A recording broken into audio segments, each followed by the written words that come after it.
অমাবস্যার রাত নেমে এসেছে। পুরো গ্রামটা এক অদ্ভুত নীরবতায় ঢেকে গেছে, যেন কেউ সব শব্দকে চেপে ধরেছে।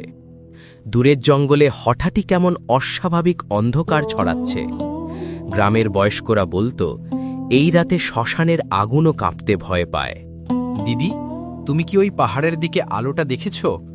এটা যেন নড়ছে, মনে হচ্ছে কেউ আমাদের দেখছে। আমার খুব ভয় লাগছে দিদি। ওই পাহাড়ের দিক থেকে ঢাকের শব্দ শুনতে পাচ্ছি, ধাম ধাম ধপ।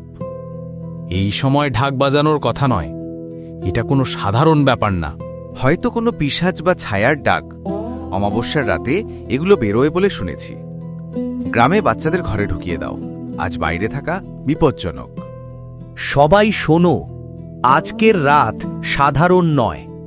যে অশুভ শক্তি বহু বছর ধরে ঘুমিয়েছিল আজ জাগবে।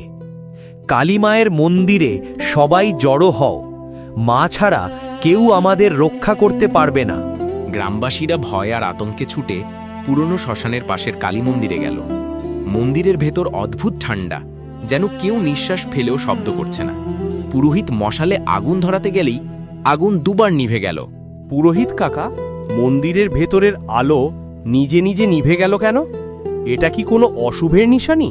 হ্যাঁ, অন্ধকার যদি নিজে নিজে উঠে দাঁড়ায়, জেনে রাখো অশুভ শক্তি তার ছায়া ছড়াচ্ছে। কিন্তু ভয় করো না, মা আমাদের রক্ষা করবেন। তুমি কেবল মায়ের নাম জপ করতে থাকো। হঠাৎ বাতাসের দিক বদলে গেল। ঠান্ডা এমন হয়ে উঠল যেন কেউ বরফের হাত গায়ে ছুঁয়ে দিল।